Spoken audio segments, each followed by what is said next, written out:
I am Kim Hickey with Lawyers Title, and I am joined here with my counterpart, Taylor Castro, and we've been doing this every 2 weeks since pretty much the pandemic started, just to basically keep you updated on what's going on in this crazy market and to arm you with the data and the facts so that you can be the expert in your market.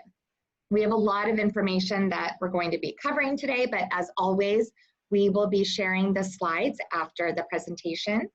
And if you need any ideas or help on how to use these slides, help on how to use it with social media or how to put on a presentation for your clients, please don't hesitate to reach out to either of us.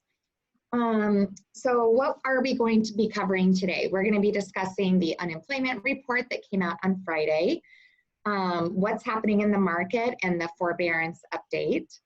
And we will also be discussing the whole idea of everyone saying we're going to be having a flood of foreclosures. But before we get started, oops, my questions went away. We had someone that asked a couple of questions. So the first one was, I've heard that future unemployment will affect the housing market in Arizona because not everyone will get their jobs back.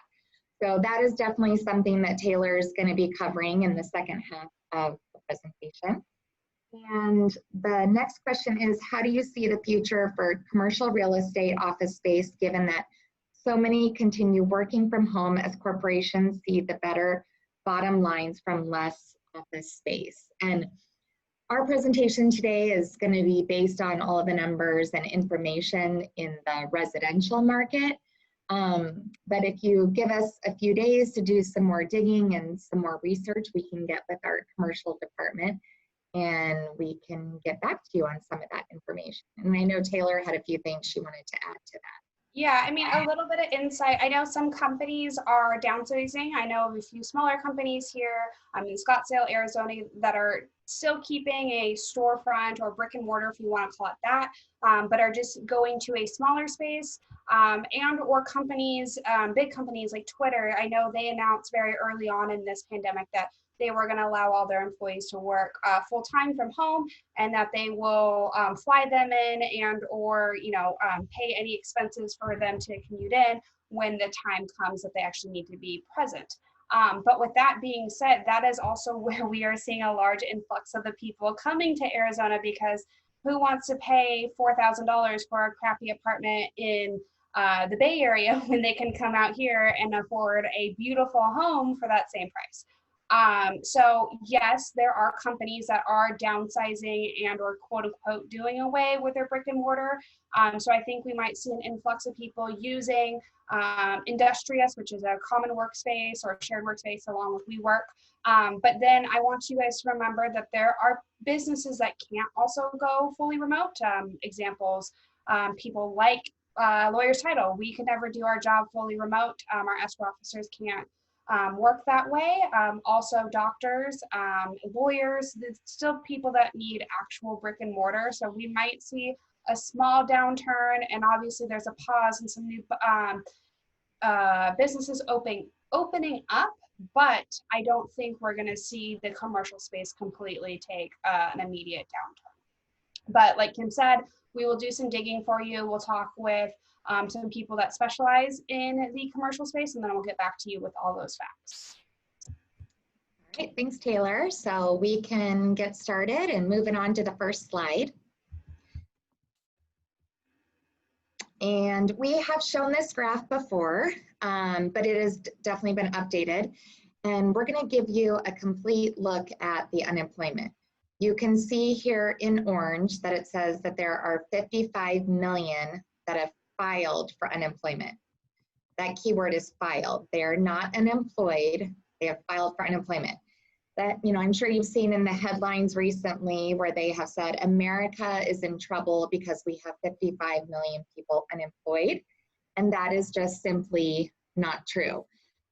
We need to clarify that information. If you look at the blue, there are 16.1 million unemployed. And this is good info to have if you have clients saying to you that they are concerned with the 55 million unemployed. We are not suggesting that you post this, but just wanted to make sure that we clarified this unemployment information for you. And now we definitely hope that this number drops and keeps dropping, and we are already seeing that with more places opening up and people getting back to work. So the big news from Friday's report is that the economy gained 1.8 million jobs, a little over what was forecasted. So that is great news out there. And we're definitely not seeing people jumping up and down and making a big deal of this, because there are still a lot of people that need to get their jobs back. And we definitely don't want anyone unemployed, but we can see on this slide, the biggest one is 592,000 in the leisure and hospitality jobs that came back. And as we look across, from across the board, the jobs that are coming back, you can see that there's 258,000 from the retail space, 192,000 education and health services, and then so on. The July unemployment report, as it came out, posted unemployment at 10.2%. And when we look at this graph, it definitely tells a story. In March and April, we shot up, and then we came back down in May, June, and July. And we want to definitely see that to continue to go down and people going back to work. Now this next graph, we have also showed this one before, and we continue to update it, but we need to remember when looking at this on the left that 9 out of 10 people have a job, and we need to be focusing on that. And when we see the shift over to the right of the temporary unemployment versus the permanent unemployment, we see that continually going down and hope that continues. Now, if you remember last month, we started to talk a little bit about the core unemployment rate. So let's go to the next slide and look at that. So I want to go over real quick the core unemployment rate and what it does. So it takes out the temporary unemployed, those that won't be unemployed for the long term. And then it adds back in those that are called marginally attached or aren't looking for a job currently. So that number actually dropped to 5.7% from the 5.9% in June. So we saw a rise there in April, May, and June, and then we see that tiny little dip there in July at 5.7%. So this just helps us to see the whole picture. And if you want to look even further, look all the way at April at 10.5%. We are almost halfway there at 5.7%. So that's definitely encouraging news. Like we keep talking about, fear sells. The headlines are designed to terrify, not clarify. And what we want to be doing with our clients and in our communities is the exact opposite of what they're doing in the media. So we're trying to tell people what is happening and giving the data and the facts to back it. We want to make sure we're not basing our information off of opinions, but off of facts. So this is an updated slide of 4 years comparing unemployment now to the Great Depression. People are hearing things out there that this is the Great Depression all over again, and it is not. This information here is from a survey from the Wall Street Journal of economists, and it compares those 4 years going into 2020, where we are at right now at 10.2%, and the projections for the next 4 years. And this is going to continue to drop, and you can just look at it compared to the Great Depression, and it's definitely not the same. So then looking at the next slide, there is that conversation over depth versus length, which kind of gives us the difference of now versus 2008 and the Great Depression. We want to give you this visual as we look at that at 10.2%. Right around the peak, you can see the blue line, which was the Great Recession, and it took us 9 years to recover and to get back to where we started. The Great Depression, if you see there in white, it took us 12 years to get to where we are today.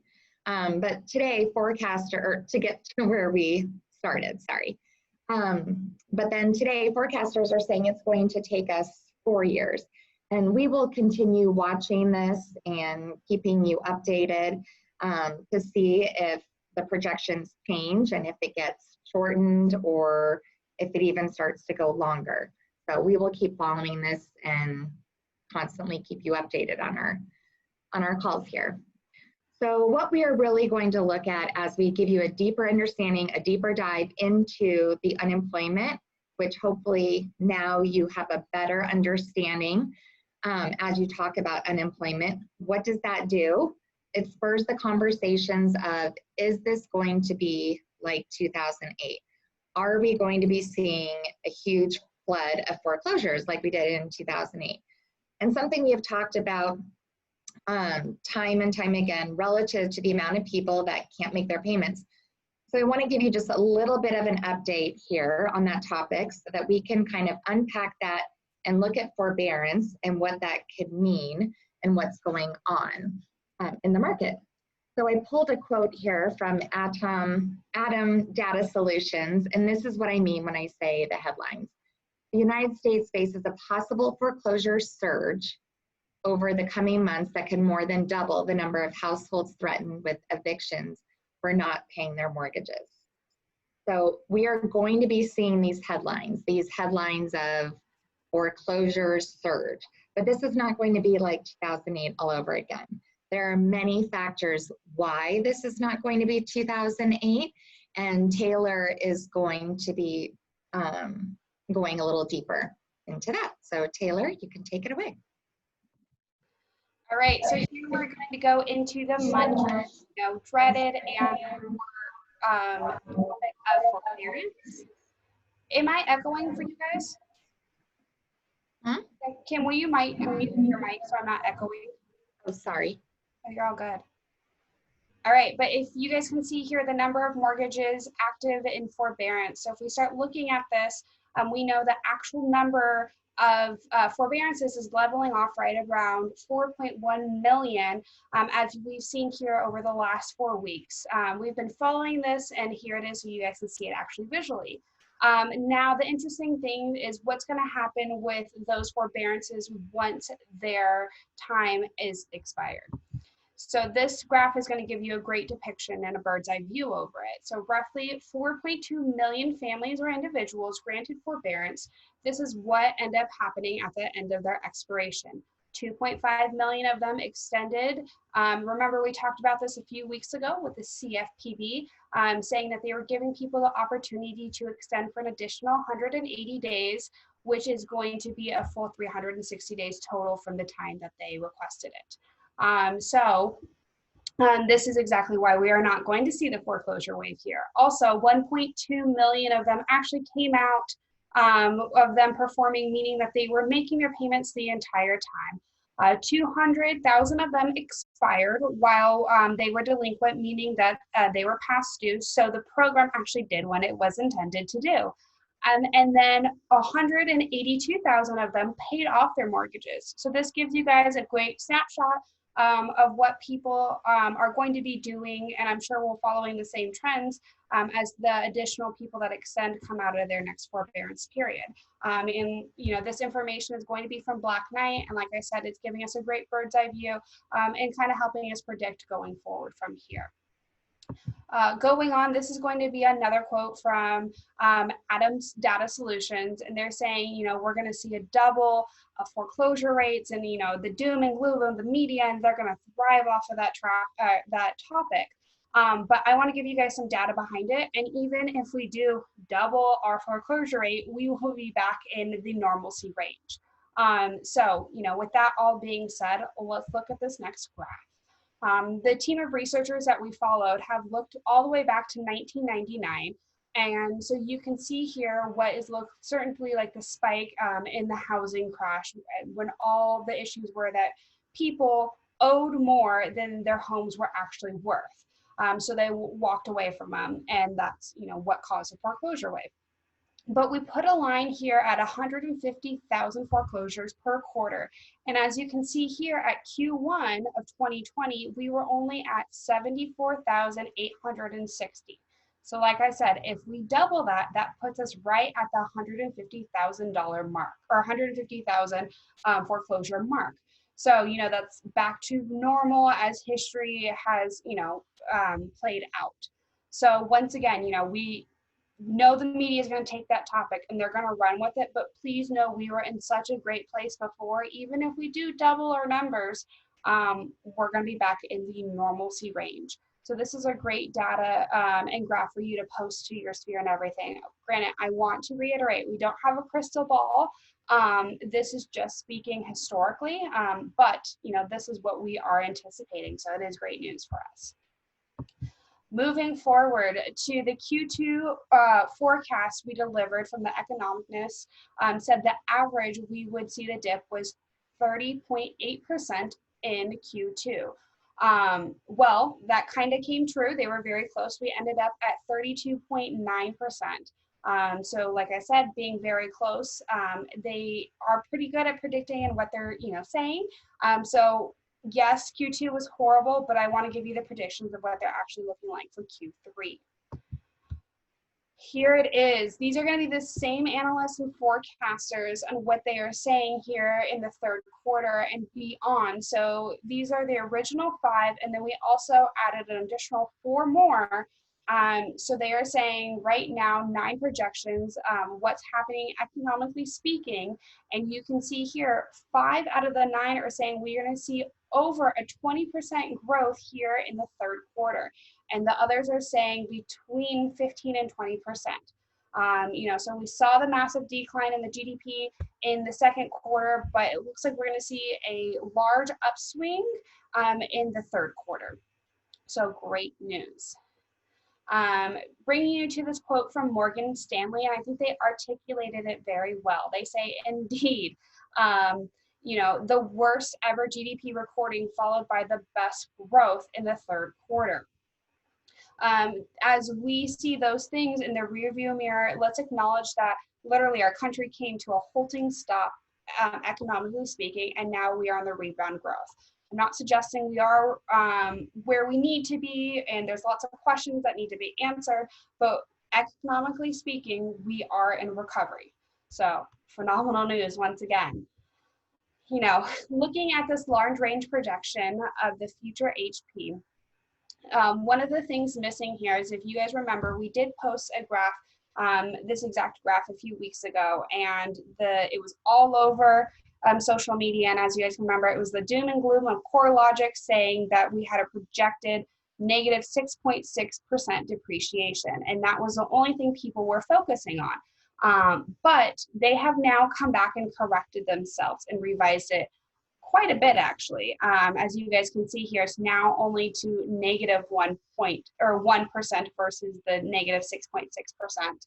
And Fannie Mae, if you guys remember, said we were only going to see an appreciation of 0.4%. Now they are coming back and correcting themselves and saying we're going to see a positive appreciation of 4.4% across the board. So, you know, we are seeing lots of forecasters upgrading their actual opinions and what they think is going to be happening. So 7 out of the 9 are saying that we are going to be positive. And the 2 that are saying we're negative, I respect them, but I also agree to disagree, because it's simple supply and demand. And as you guys know, here in the Phoenix market, we have extremely low supply and homes are flying off the market, some within hours of going live. I do want to reiterate this. These numbers are going to be a macro view, which is going to be national, you know, versus what we're seeing on a very distilled level or micro view here in the Valley. So we do need to keep all of that into consideration. But guys, here in the Valley, like I said, you guys, I don't envy your job at all. You are doing a phenomenal job, and your job is harder than ever right now, just due to, you know, given the current conditions, the low inventory, the low interest rates, and more buyers out there than ever. So give you guys yourself a pat on the back, because you're doing great. But I do want you guys to keep this graph in mind. I'm going to flip over to, this was the original graph they posted before it was revised. So going back and forth between, as you guys can see here, the large negative 6.6% CoreLogic was, you know, predicting Fannie Mae just at 0.4% appreciation. And then going back to it, this is the one we were just looking at with all the new revised numbers. So great news, everyone. You know, it seems like we're recovering a lot faster than people were anticipated. And we didn't let, you know, all of this stop us in our tracks. And I want to give you guys a pat on the back once again. So lastly, here, you know, big refinance boom and everything else going on. Freddie Mac is saying, if you guys haven't refinanced, you know, we need to. You know, this is resilient, and let's talk so much about the impact of our business has had on the economy. You know, this is the lowest cost of borrowing money.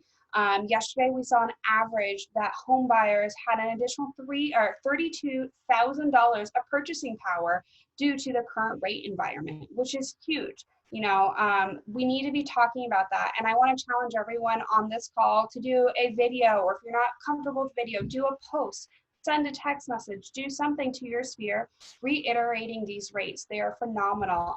You know, and just another thing, if you don't know what to post, example, if you go to my social media, which I'll post at the end of the call again, I posted something this morning talking about the past decades and what borrowing $300,000 looked like then with the interest rates opposed to the payment. This currently we are down to, give me 1 second. They are saying currently today with the average rate of 2.9% on a $300,000 home, the payment will be $1,258 opposed to the 1970s where you were looking at $2,300, the 1980s, which was $3,200. So, you know, if you guys want to steal that graphic and send it out to your sphere and be like, look, guys, you know, if you haven't refinanced or you're thinking about purchasing, now's a great time to do it because money, if you want to call it, is so cheap. And you guys, the borrowing power is phenomenal. It can get everyone into their dream home and stuff like that. So with that being said, I want to go into any questions. Feel free to take yourself off mute and or put them in the chat bar. We are here for you, and let us know. I did know we did cover a lot of information, so let us know if there's anything else we can help with or answer.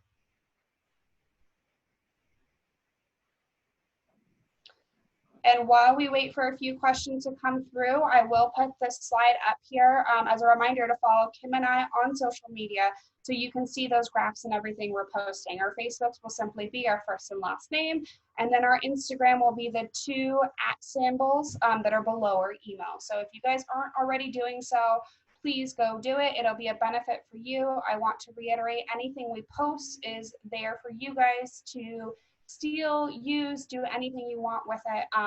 You know, we're trying to get that information out there as much as possible, sometimes on a daily basis, to keep you guys looking the best in front of your clients.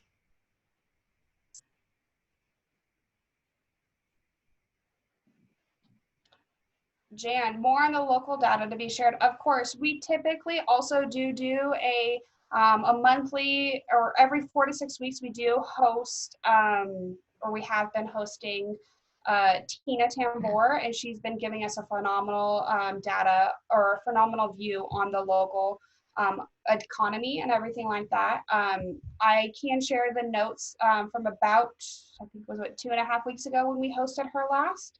But with that being said, you know, that data is changing ever so quickly, especially here in our given market with homes flying off the shelf. I know she said the average days on market right now is less than 9, which is crazy, from time to go live, including negotiation, into, and that's given into escrow while they're waiting for earnest money. So giving those extra few days, I believe it should even be, it's probably even faster than that.